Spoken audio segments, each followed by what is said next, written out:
서울회생법원 같은 경우는 접수하고 개시 결정이 나오기까지 평균 4.7개월 정도 소요가 되고요. 강릉지방법원 기준으로 보게 되면은 10개월가량 소요된다라고 하니까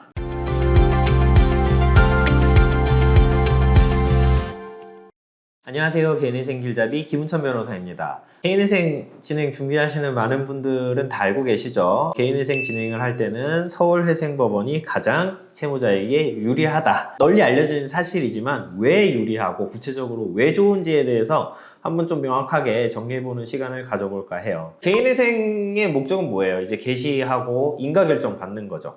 그런 측면에서 서울회생법원은 개인회생 개시율 인가율이 전국 최상위 건입니다. 2024년도 상반기에 어떤 자료를 보게 되면은요, 개인회생 개시율이 서울회생법원은 91.2%예요. 거의 다 그냥 개시가 됐었다라는 거죠. 그 다음에 개시 결정 받은 사람이 인가까지 가는 거는 이제 92.2%.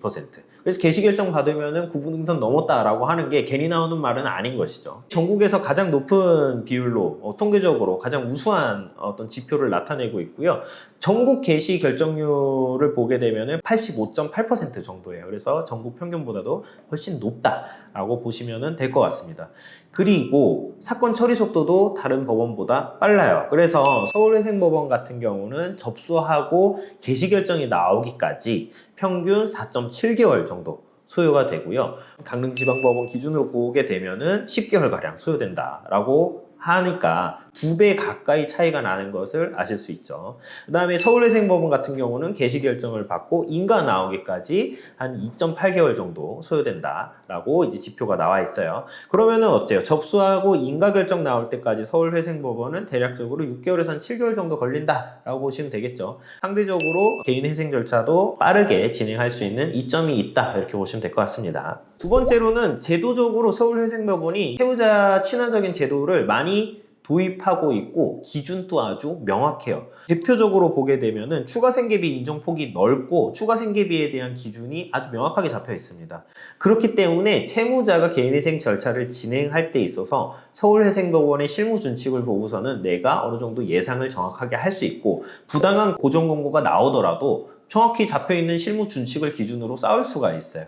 그런 측면에서 아주 유리한 점이 있고요. 추가 생계비 관련해서는 올해 서울회생법원은 만 21세 미만의 어떤 성년 자녀들에게까지도 추가 생계비를 인정하겠다라는 어떤 정책을 시행하게 되었고요. 두 번째로는 배우자 명의의 재산을 청산가치에 반영하지 않는다는 점도 아주 채무자에게 유리한 특징입니다. 지방법원 같은 경우는 배우자의 재산을 2분의 1 가량을 반영하도록 보전 공고가 나오거든요. 근데 서울회생법원은 그렇진 않고요. 근데 다만 여기서 오해하시는 부분이 그럼 서울회생법원은 배우자 재산을 하나도 안 보나요?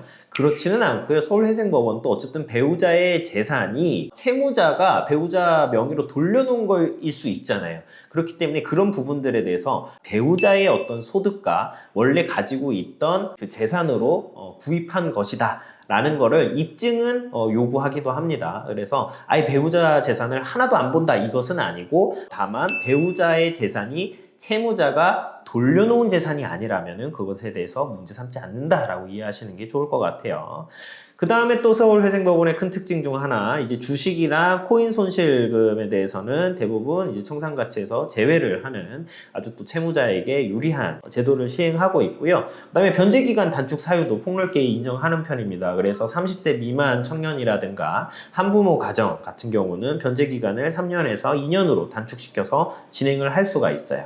서울회생법원은 왜 채무자에게 유리한 어떤 성향을 가지고 있을까요? 개인 회생 절차를 바라보는 어떤 시각에 좀 차이가 있을 것 같고 사실 그 제도적인 의의를 가장 좀 전문적이고 잘 이해하고 있는 법원이다라고 생각이 들어요. 도산 제도를 통해서 채무자에게 새로운 기회를 부여하고 이 사람이 경제적으로 자립하고 나아가서 사회의 어떤 발전에 공여한다라고 보는 반면에 이제 다른 어떤 지방법원 같은 경우는 이게 어떤 개인의 잘못인데 특히 이제 뭐 코인이나 뭐 이런 투자에 대한 실패의 책임을 개인이 부담을 해야지 쉽게 면해주면은 안 된다라는 어떤 좀 인식이 더 지배적인 것 같아요. 그런 시각 차이로 인해서 발생하는 것이라고 보이고요. 서울회생법원은 이제 해마다 좀 실무 준칙을 개정을 하면서 채무자 친화적이고 선진적인 제도를 많이 제시하고 있어요. 이런 이유 때문에 사실은 어떻게든지 저는 서울회생법원에서 진행하고 싶어요 라고 마음을 먹고 직장을 옮기시거나 거주지를 옮기시는 분들도 많습니다. 제가 지방에 있는데 서울회생법원에서 진행을 하고 싶어요. 그렇게 한 사례들이 있나요? 이런 부분들이 또 궁금하실 수 있을 텐데요. 저희가 이제 뭐 좀 저희가 가지고 있는 그런 케이스들이나 다른 채무자분들께서 어떻게 개인회생 또 진행하셨는지 소개드리면서 상세히 좀 안내드릴 수 있도록 하겠습니다. 오늘 영상 여기까지고 다음번에 더 좋은 영상으로 찾아뵙겠습니다.